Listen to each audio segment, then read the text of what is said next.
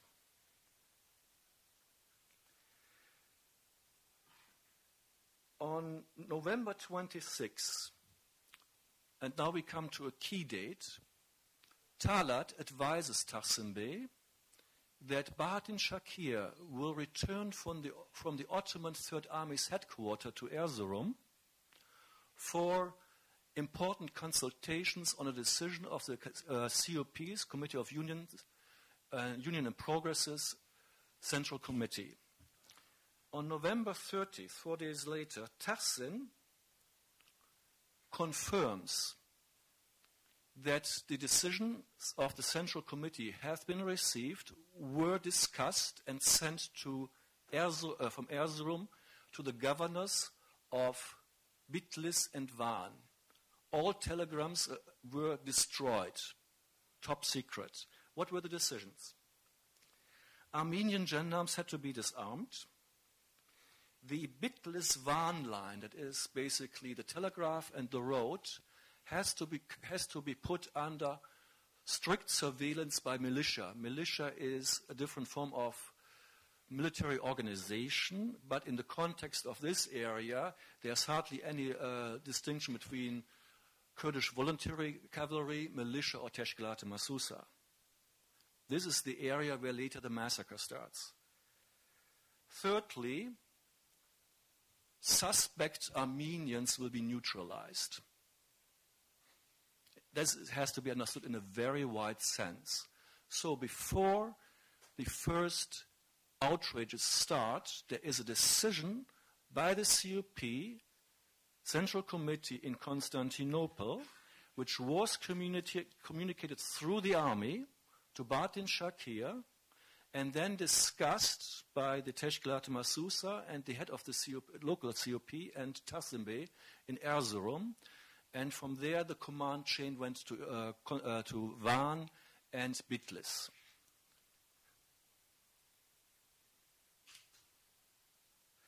Shortly after this, we have basically within days the massacres in Sarai. I already mentioned this in the context of Abdülkadir Bey.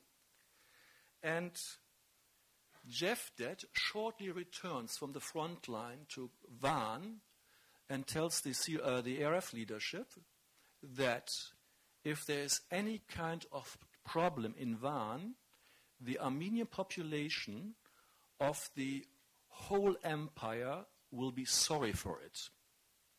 Which means that Cevdet Bey obviously has received a communication from Tahsin Bey. On December 15, that's 2 weeks later, after the communication and after the decision that the militia should take over the Bitlis-Van line, the first attacks on Armenian villages occur near Bitlis in the Karchikan area, which belongs to Van, and Russian attacks on Muslim villages in the Eastern Front occur. What we have now here, within 2 weeks, you had the massacres in Sarai area, and at the same time, attacks in Karchikan. What you have on the front line is a wiping out of Armenian villages altogether in order basically to create a sphere free of non-Muslims to cut communications to Iran, while on the Bitlis-Van corridor, line, you have a downgrading of the Armenian self-defense groups. These were small armed groups by Tashnak Tsotyun and other parties. And so these seemingly randomly attacks by Kurds were in reality a concerted effort by the Ottoman government to take the self-defense capacity of the Armenians out. The misunderstanding in the sources that these were Kurdish outrages stems from the fact that the militia as such was not wearing any uniform.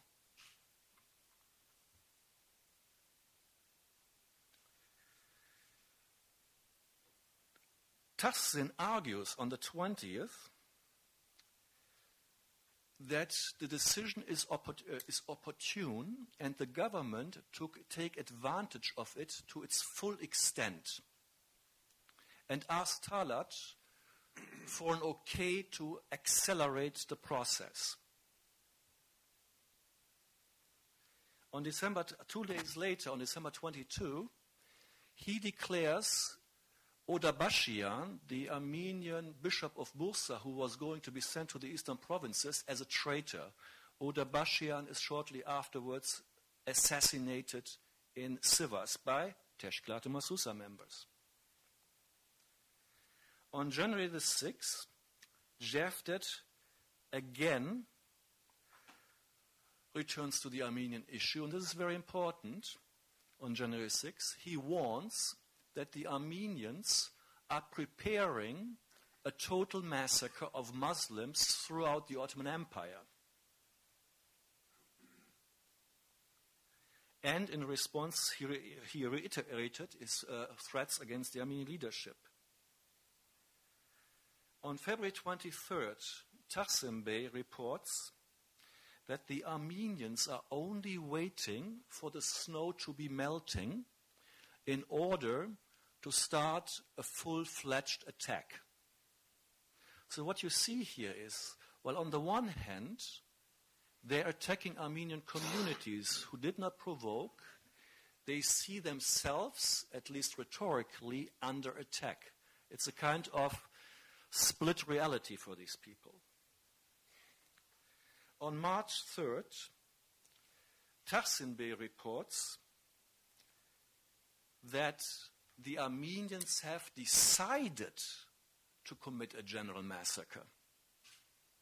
He claims he has the evidence, and that's the point when Bahattin Shakir is sent from the eastern provinces to Constantinople for an emergency meeting with the COP Central Committee. In last 2 minutes, okay. So basically from that time on, Bitlis starts, I quote, culling Armenian leaders. This is the word.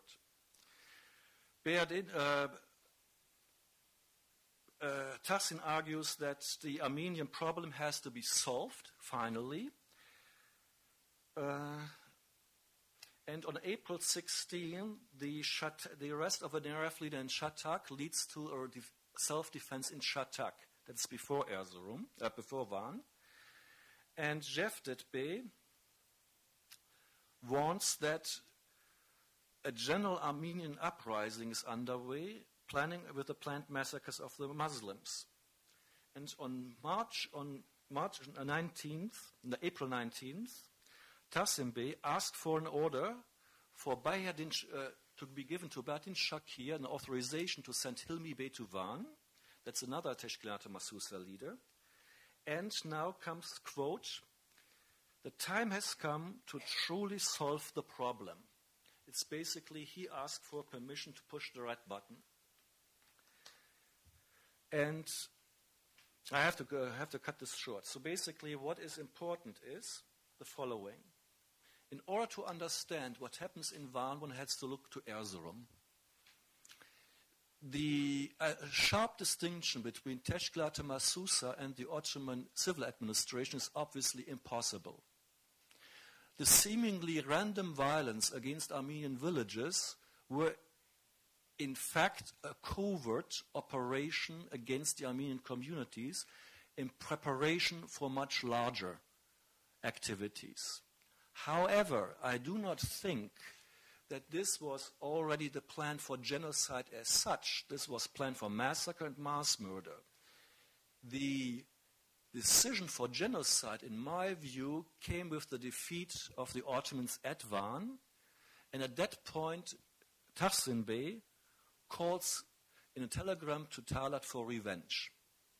So if we look at Van, there was no escalation of violence. There was a program, unprovoked by Armenians, systematically implemented, long-term planned, and then the escalation comes when this program has failed. The downgrading of the Armenian self-defense capacity had proven to be insufficient, and now the only solution was get rid of all Armenians. Thank you.